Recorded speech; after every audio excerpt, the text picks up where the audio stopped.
Hello students, welcome to you all in the today's video lecture. Today we are discussing about electric current. So first we are discussing about the charge. So let us start. Charge जिसे हम किससे represent करते हैं? Capital Q से. यहाँ पे हमारे पास में दो टाइप के चार्ज होते हैं. Two types of charge there, positive charge and negative charge. ठीक है. एसआई यूनिट ऑफ चार्ज की यदि हम बात करें तो चार्ज की जो एसआई यूनिट होगी वो होगी कूलम. ठीक है. The smallest independent charge that can move freely, smallest independent charge जिसको हम फंडामेंटल चार्ज भी कहते हैं, it is the charge on electron. और एक इलेक्ट्रॉन पे कितना चार्ज होता है? वन इलेक्ट्रॉन पे होगा आपका 1.6 multiply 10 to the power -19 coulomb. ठीक है. अब हमारे पास में दो टाइप के चार्ज है. क्या हो यदि हम इन दोनों चार्जेस को पास पास में रखें? जैसे नेगेटिव और नेगेटिव चार्जेस यदि पास पास होंगे तो they will repel each other. इसी तरीके से यदि पॉजिटिव और पॉजिटिव चार्ज पास पास होंगे तो they will also repel each other. But यदि अपोजिट चार्जेस है, जैसे कि एक पॉजिटिव है और दूसरा नेगेटिव है, तो ये दोनों एक दूसरे को अट्रैक्ट करेंगे, है ना. तो सो opposite charges attract each other. ठीक है. एक दूसरे को अपोजिट चार्ज अट्रैक्ट करते हैं. तो हमने क्या पढ़ा? टू टाइप्स ऑफ चार्ज, पहला पॉजिटिव और दूसरा नेगेटिव. चार्ज की एसआई यूनिट होगी कूलम. ठीक है. स्मॉलेस्ट इंडिपेंडेंट चार्ज जिसे हम फंडामेंटल चार्ज भी कहते हैं, वो it is charge on electron. ठीक है. और एक इलेक्ट्रॉन पे कितना चार्ज होगा? वन इलेक्ट्रॉन पे आपका चार्ज होगा 1.6 multiply 10 to the power -19 coulomb. ठीक है. So let us move forward. अब हम इलेक्ट्रिक करंट को डिस्कस करेंगे. सो इलेक्ट्रिक करंट क्या है? When the phenomena of electron is not known, जब ये इलेक्ट्रॉन के बारे में हमको नहीं पता था, तब rate of flow of positive charge को ही हम फ्लो ऑफ करंट कहते हैं. ठीक है. इलेक्ट्रिक करंट की यदि हम बात करें, electric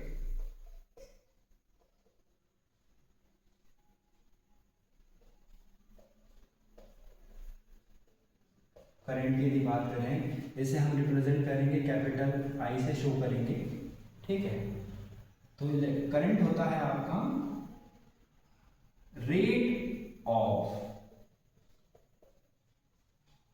flow of positive charge. ठीक है. Rate of flow of positive charge. अब रेट की बात की गई है तो I is equals to Q upon T. यहां पे Q जो है वो चार्ज है. ठीक है. जिसे हम कूलम में मेजर करेंगे. T जो है वो टाइम है. ठीक है. जिसे आप सेकंड में मेजर करेंगे. I क्या है? Electric current. इसकी एसआई यूनिट जो होगी,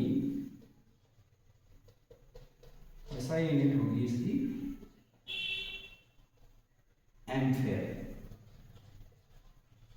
एसआई यूनिट होगी एम्पियर. ठीक है. तो अब हम बात करेंगे डायरेक्शन ऑफ करंट की. तो करंट का डायरेक्शन किधर होगा? जिधर आपका पॉजिटिव चार्ज का फ्लो होगा. ठीक है. सपोज यहां पे कोई ये कंडक्टर है. ठीक है. ऐसा. और यहां पे हम लगाते हैं ये बैटरी. यहां माइनस चार्ज, यहां प्लस चार्ज. तो करंट का फ्लो होगा पॉजिटिव चार्ज से नेगेटिव चार्ज की तरफ. ठीक है. यानी पॉजिटिव से नेगेटिव की तरफ. और इलेक्ट्रॉन का जो फ्लो होगा वो होगा नेगेटिव चार्ज से पॉजिटिव चार्ज की तरफ.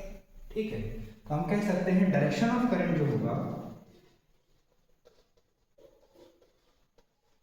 डायरेक्शन ऑफ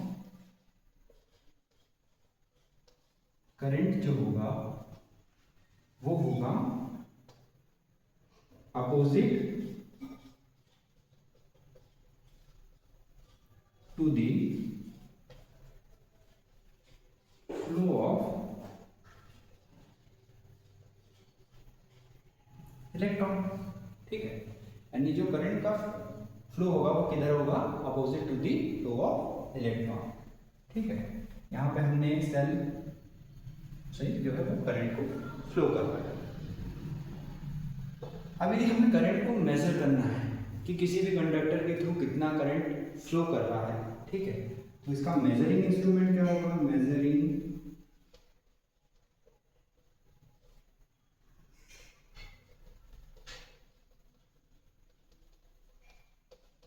इंस्ट्रूमेंट की यदि बात करें तो उसे हम कहेंगे अमीटर। ठीक है, करंट को यदि मेजर करना है तो हम किसकी हेल्प से मेजर करेंगे? अमीटर की हेल्प से।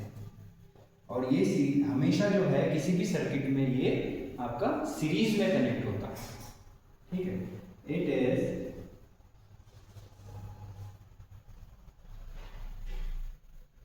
Always connected in series in a circuit. ठीक है, जो अमीटर जो है किसी भी सर्किट में किस में कनेक्ट होगा? सीरीज में कनेक्ट होगा। ठीक है, अब करंट की कुछ और यूनिट्स भी होती हैं, जैसे कि यदि हमें देखें हम मिली एम्पियर, 1 मिली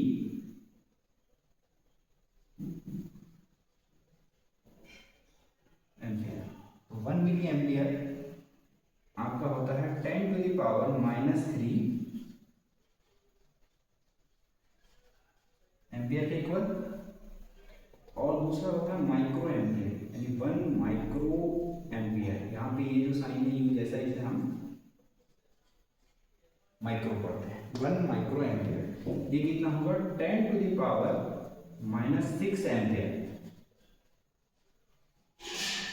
ठीक है, so 1 micro ampere is equals to 10 to the power -6 ampere. Okay, तो अब ये जो हमारे पास फॉर्मूला है करंट का, I is equals to Q upon T, जिसे हम एक तरीके से और लिख सकते हैं Q is equals to I multiply T. यानी आपको जब भी चार्ज पता करना हो तो करंट जो है और टाइम का मल्टीप्लाई कर देंगे तो आपको चार्ज मिल जाएगा। अब हम एक क्वेश्चन ले लेते हैं न्यूमेरिकल।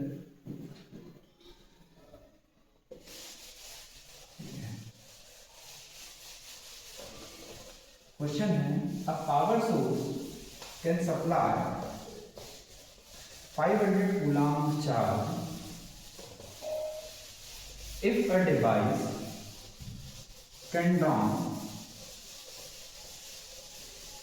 25 milliampere। ठीक है, एक पावर सोर्स है जो 500 कूलम्ब का आपको चार्ज सप्लाई कर सकता है। ठीक है, 500 कूलम्ब का चार्ज सप्लाई कर सकता है। यदि कोई डिवाइस जो है वो 25 मिली एम्पियर का करंट उससे ड्रॉ कर लेता है। ठीक है, I इज इक्वल्स टू कितना दिया है? 25 मिली एम्पियर। ठीक है, ये मिली एम्पियर को पहले हम एम्पियर में चेंज कर लेंगे, तो इसे लिखेंगे 25 multiply 10 to the power -3 ampere. ठीक है, ये हमने इसको मिली एम्पियर को एम्पियर में बदल दिया। Then find the time, question कह रहा है then find the time when the power source is completely discharge. ठीक है, या आपका जो भी सप्लाई है वो कंप्लीटली कितने टाइम में डिस्चार्ज होगा। तो अभी हमने फार्मूला पढ़ा था Q is equals to I multiply T, QIT। ठीक है, Q की वैल्यू कितनी है? 500, I है 25 multiply 10 to the power -3 multiply time. ठीक है, so T is equals to हो जाएगा 500 अपॉन 25 मल्टीप्लाई 3। अब 25 से हम 500 को डिवाइड करेंगे तो ये 20 टाइम डिवाइड हो जाएगा। ठीक है, तो T is equals to 20 multiply 10 to the power 3, तो टाइम की जो वैल्यू आएगी वो आएगी 20,000 सेकेंड। ठीक है, सेकेंड्स, 20,000 सेकेंड्स। अब यदि हम बात करें करंट के बारे में, पोटेंशियल डिफरेंस, है ना। जैसे हम V से, कैपिटल V से रिप्रेजेंट करते हैं, और इसकी जो ऐसा यूनिट है वो है वोल्ट। आपने सुना होगा 6 वोल्ट की बैटरी, है ना, या फिर कितने वोल्टेज का करंट फ्लो कर रहा है। तो जो पोटेंशियल डिफरेंस होता है इसी को हम वोल्टेज कहते हैं, पोटेंशियल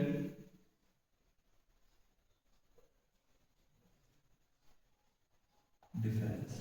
ठीक है, इसे शॉर्ट फॉर्म में हम पीडी लिखेंगे और इसे कैपिटल ई से रिप्रेजेंट करते हैं। ठीक है, सपोज यहाँ पे कोई दो पॉइंट है, एक पॉइंट ए है, एक पॉइंट बी है।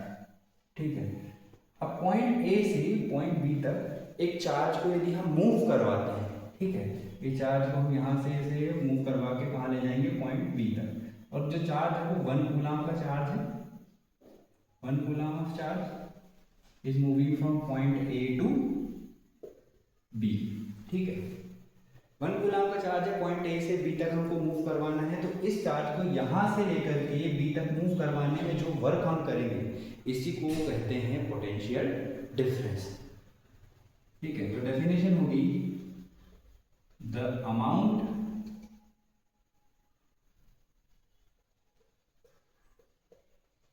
Of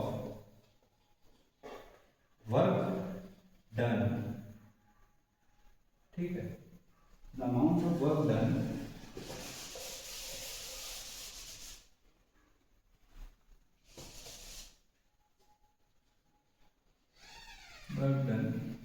moved in moving a unit charge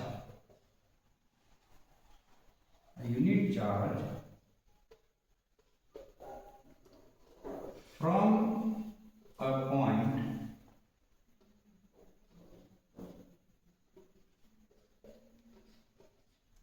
to the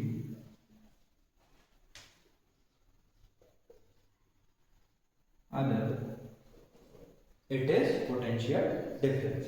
The amount of work done in moving a unit charge from a point to the other. ठीक है, तो वही उन दोनों पॉइंट्स के बीच का पोटेंशियल डिफरेंस होगा। इसकी ऐसा एक potential difference V is equals to, ठीक है, ये हो जाएगा आपका W अपॉन Q। यहाँ पे जो वर्क है इसे हम जूल्स में, ठीक है, और चार्ज जो Q है उसे हम कूलम। ठीक है, तो पोटेंशियल डिफरेंस इसकी ऐसा यूनिट होगी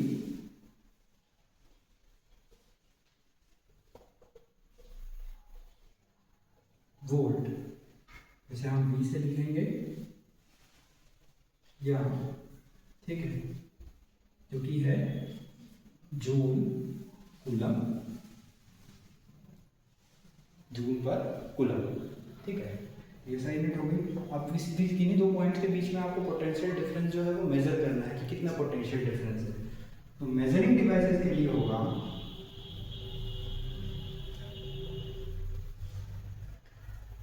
मेजरमेंट का जो इंस्ट्रूमेंट होगा, मेजरिंग इंस्ट्रूमेंट, वो हम यूज करेंगे volt meter.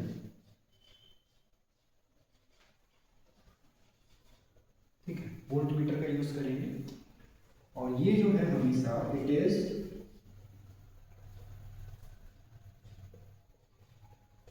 Always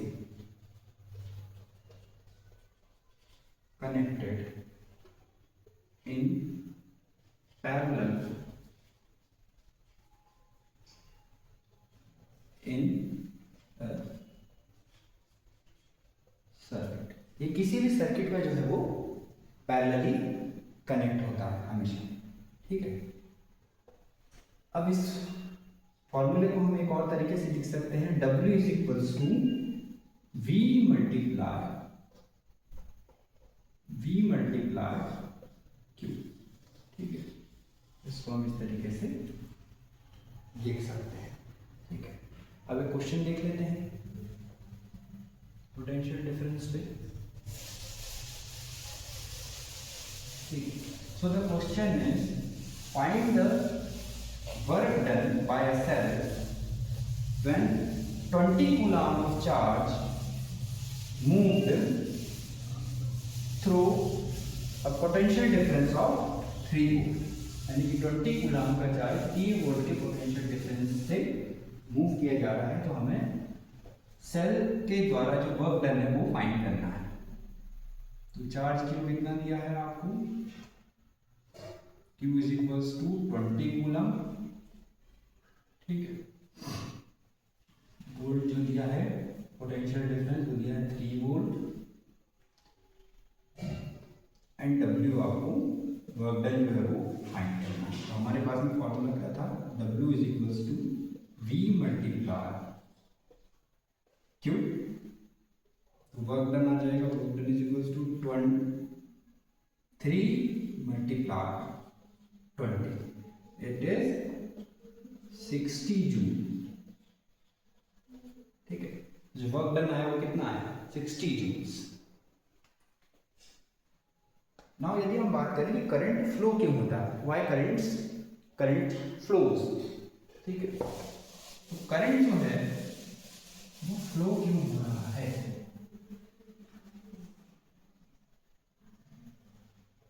why current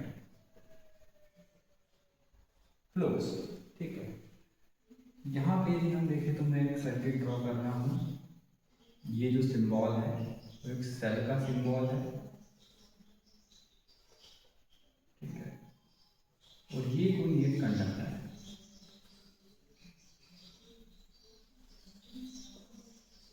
ये कंडक्टर है, इस साइड बैटरी का पॉजिटिव टर्मिनल है, इस साइड सेल का नेगेटिव टर्मिनल। ठीक है, ये सेल का पॉजिटिव टर्मिनल, ये सेल का नेगेटिव टर्मिनल। तो सेल का जो सिंबल होगा, सेल का सिंबल है जो हम सेल को किसी भी सर्किट में बनाते हैं तो वो इस तरीके से बनाते हैं। ठीक है, तो यहाँ पे करंट जो होगा वो इधर यदि पोटेंशियल डिफरेंस आप हायर पोटेंशियल पे है। ठीक है, ये जो बैटरी का पॉजिटिव टर्मिनल है ये साइड आपकी हायर पोटेंशियल पे होगी और जो नेगेटिव साइड है वो लोअर पोटेंशियल पे होगी। अब जो करंट है वो हमेशा किधर फ्लो करेगा, हायर पोटेंशियल से लोअर पोटेंशियल की तरफ, क्योंकि हमने पढ़ रखा है कि करंट का जो फ्लो है वो कैसा होता है, opposite to the flow of electron. तो इलेक्ट्रॉन जो है, flow of electron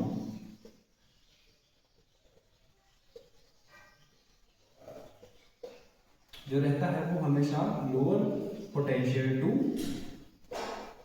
higher potential रहता है। ठीक है, so flow of current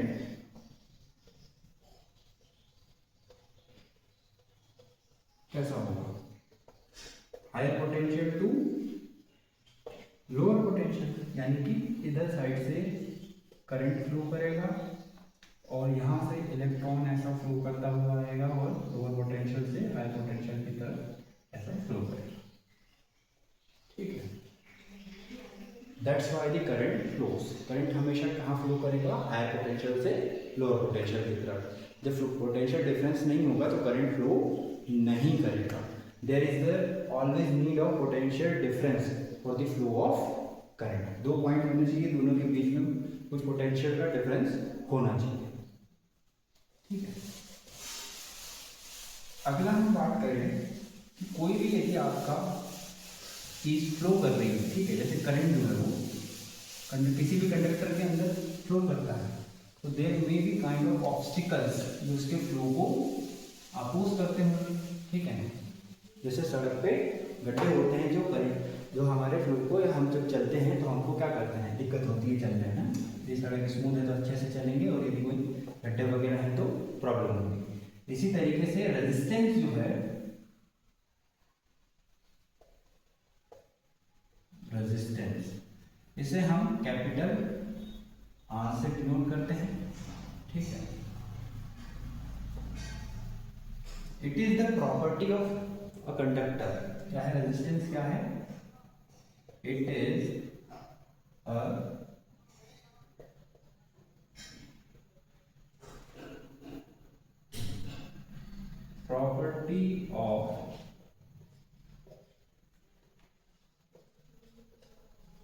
conductor to oppose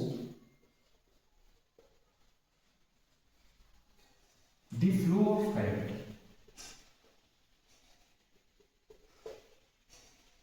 Flow of current, ठीक है। तो रेजिस्टेंस जो है कंडक्टर की प्रॉपर्टी है कि वो करंट के फ्लो को अपोज करे, ठीक है।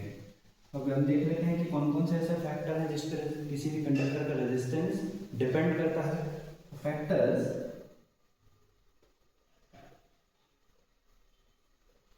on which the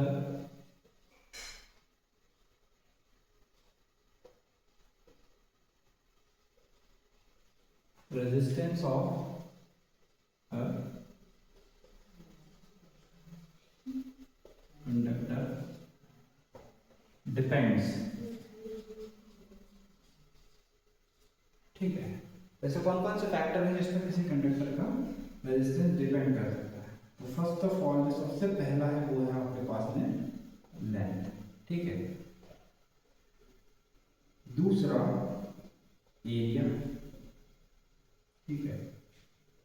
इसके बाद में आता है मटेरियल रेजिस्टिविटी,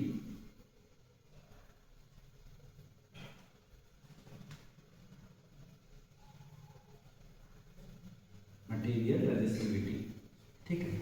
इसे रो से हम रिप्रेजेंट करेंगे, ठीक है, मटेरियल रेजिस्टिविटी को, ठीक है। और अगला होता है टेम्परेचर,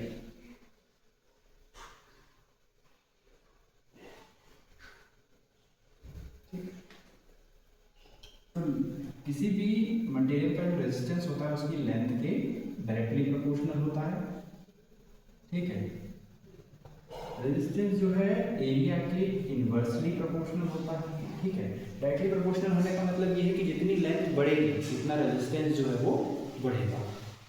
एरिया के इन्वर्सली प्रोपोर्शनल है, इसका मतलब ये है कि जितना हम एरिया बढ़ाएंगे रेजिस्टेंस कम होगा, और जितना एरिया कम होगा उतना रेजिस्टेंस बढ़ जाएगा।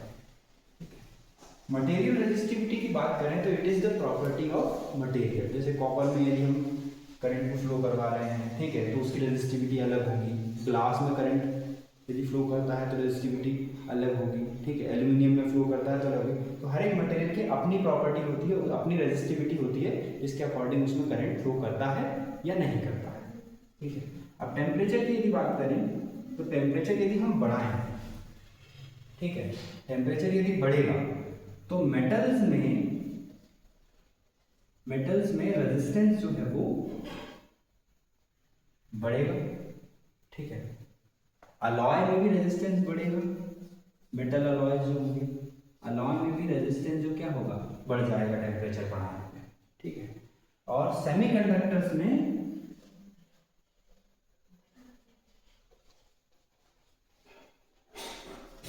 ठीक है, सेमीकंडक्टर्स में रेजिस्टेंस कम हो जाएगा, ठीक है। यानी टेम्परेचर की बात करें तो टेम्परेचर यदि बढ़ता है, ठीक है, टेम्परेचर यदि बढ़ता है तो मेटल्स में रेजिस्टेंस बढ़ जाएगा, मेटल अलॉयज में भी रेजिस्टेंस बढ़ जाएगा, सेमीकंडक्टर्स में रेजिस्टेंस कम हो जाएगा, ठीक है। अब यदि इस सबको हम क्लब करें, ठीक है, तो हम लिख सकते हैं R प्रोपोर्शनल है L अपॉन A। अभी प्रोपोर्शनैलिटी साइन यदि हम हटाते हैं ये हो जाएगा R is equals to rho L upon A, ठीक है। रो जो है मटेरियल की रेजिस्टिविटी है, ठीक है। It is the property of material, property of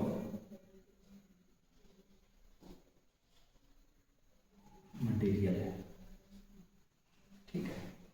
अब इसके एसआई यूनिट की यदि बात करें तो रेजिस्टेंस का जो एसआई यूनिट होता है, ठीक है, वो होता है एसआई यूनिट जो होता है वो होता है ओम, ठीक है, ओम, है ना। और रेजिस्टिविटी की यदि एसआई यूनिट की बात करें तो एसआई यूनिट हम इसकी ऐसे निकालेंगे, rho is equals to R A upon L. यहाँ पे ए का क्रॉस मल्टीप्लाई कर दिया और एल अपॉन में चला गया। ठीक है, तो रेजिस्टेंस का ऐसा यूनिट हो गया ओहम, एरिया की हो गई ऐसा यूनिट मीटर स्क्वायर, और लेंथ जो हम मीटर में मेजर करते हैं तो मीटर, मीटर से मीटर जो है एक बार कैंसिल हो गया। तो ऐसा यूनिट ऑफ रेजिस्टिविटी जो आई है वो आई है ऐसा यूनिट, ठीक है, रेजिस्टिविटी वो आई है ओहम मीटर, ओहम मीटर। ठीक है, अब रेजिस्टिविटी के बारे में यदि हम बात करें,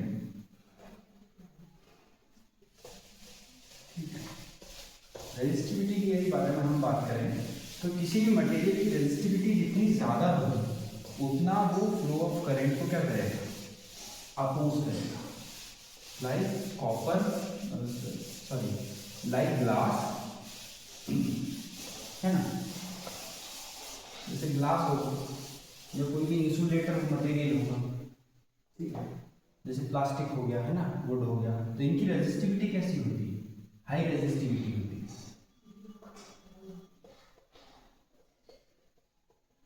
रेजिस्टिविटी होगी इसकी, इसकी हाई रेजिस्टिविटी जिसकी होगी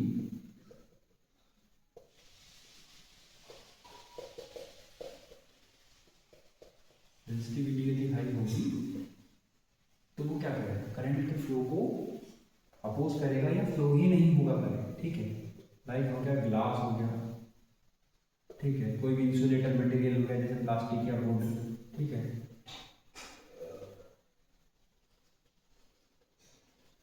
इंसुलेटर जो हो गए, ग्लास हो गया, इनमें करंट जो है वो फ्लो नहीं करेगा। अब यदि रेजिस्टिविटी जो है किसी भी मटेरियल की कम है ना, कम रेजिस्टिविटी है, देन वो बहुत अच्छा कंडक्टर होगा, है ना। ये बैड कंडक्टर होगा, ये रेजिस्टिविटी ज़्यादा है, बैड कंडक्टर।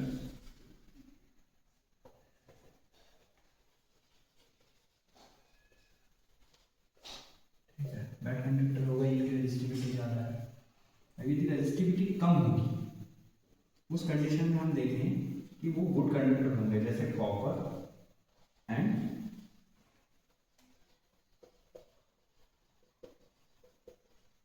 एल्यूमिनियम। ठीक है, कॉपर एंड एल्यूमिनियम की रेजिस्टिविटी कम है, इसलिए ये good conductor, that's why they are used in transmission lines.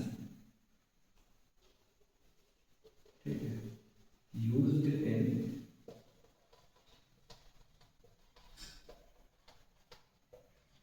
Transmission lines. और हमारे आसपास भी जो है ज़्यादातर जो वायर्स होते हैं वो कॉपर या फिर एल्यूमिनियम के होते हैं, क्योंकि इसकी रेजिस्टिविटी जो है वो कम है। अब ऑर्डर ऑफ रेजिस्टिविटी क्या होगा, ऑर्डर ऑफ रेजिस्टिविटी की यदि हम बात करें, ऑर्डर ऑफ रेजिस्टिविटी में मेटल्स की सबसे कम होगी रेजिस्टिविटी। ठीक है, इसके बाद जो है आपका अलॉयज एंड देन इंसुलेटर की रेजिस्टिविटी, इंसुलेटर से रेजिस्टिविटी जो होगी वो सबसे ज़्यादा। ठीक है, ऐसा यूनिट ऑफ रेजिस्टिविटी क्या निकलेगा, ऐसा यूनिट है ना, ऐसा यूनिट ऑफ रेजिस्टिविटी होगा ओहम मीटर। ठीक है, अब हम आगे चलते हैं और आगे हम बात करेंगे, यदि आप कोई भी सर्किट ड्रॉ कर रहे हैं, ठीक है, ऑन पेपर, तो कौन कौन से सिंबल्स आप यूज करेंगे, है ना, सर्किट को ड्रॉ करने के लिए, या सर्किट डायग्राम बनाते हैं। तो उन सिंबल्स को देख लेते हैं।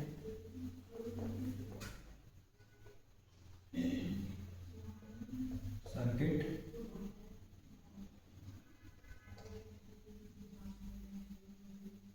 डायग्राम, तो सबसे पहला होता है सेल। ठीक है, जिसको हम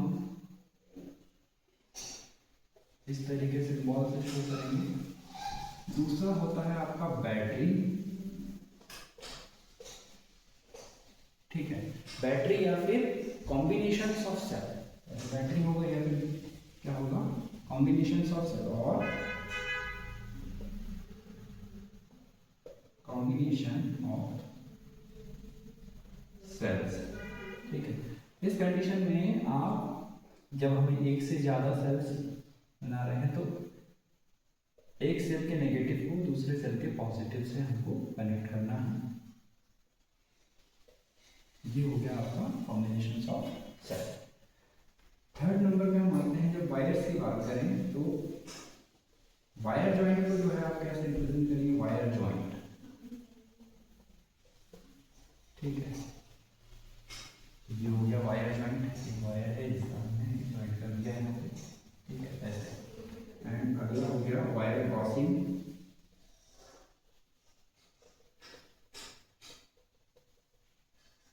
ठीक है, अब कोई वायर, दो वायर एक दूसरे को क्रॉस कर रहे हैं विदाउट ज्वाइंट, है ना, इनके बीच में कोई ज्वाइंट नहीं है। ये एक वायर है और ये एक वायर उसके ऊपर से निकल गया। ठीक है, तो इस तरीके से हम वायर क्रॉसिंग शो करेंगे विदाउट ज्वाइंट।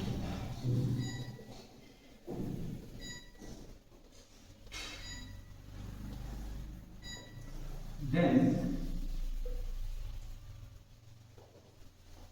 बल्ब, यदि आप सर्किट बना रहे हैं और उसमें बल्ब बनाना है तो बल्ब जो है हम, ठीक है, ऐसे बनाएंगे।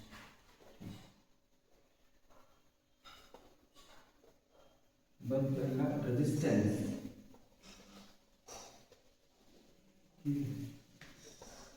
रजिस्टर जो है हम बनाएंगे, रजिस्टर ऑफ रेजिस्टेंस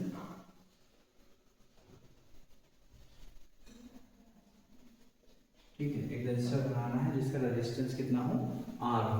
तो आर रेजिस्टेंस का रजिस्टर यदि आपको ड्रॉ करना है तो आप कैसे ड्रॉ करेंगे,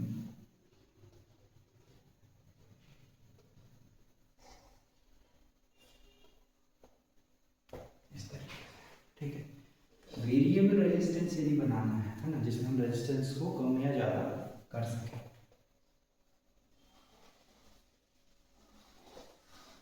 वेरिएबल रेजिस्टेंस यदि बनाना है तो आप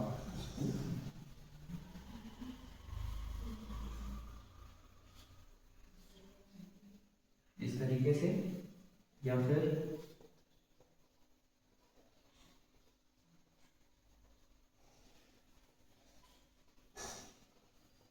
इस तरीके से शो कर सकते हैं, या तो ऐसे बना लें या फिर ऐसे बना लें। ठीक है, देन अमीटर बनाना है, यदि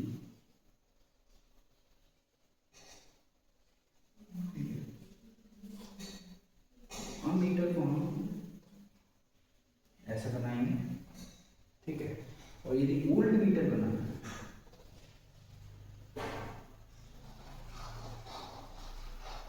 ठीक है, वोल्ट मीटर को आप ऐसे बनाएंगे।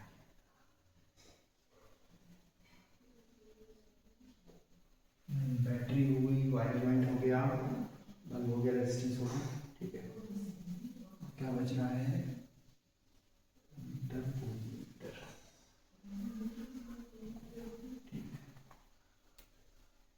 ठीक है, तो स्विच। ठीक है, यदि स्विच बनाना है या प्लग यदि बनाना है, ठीक है, प्लग की बना रहे हैं जो कि कैसी है, ओपन है, तो इसको हम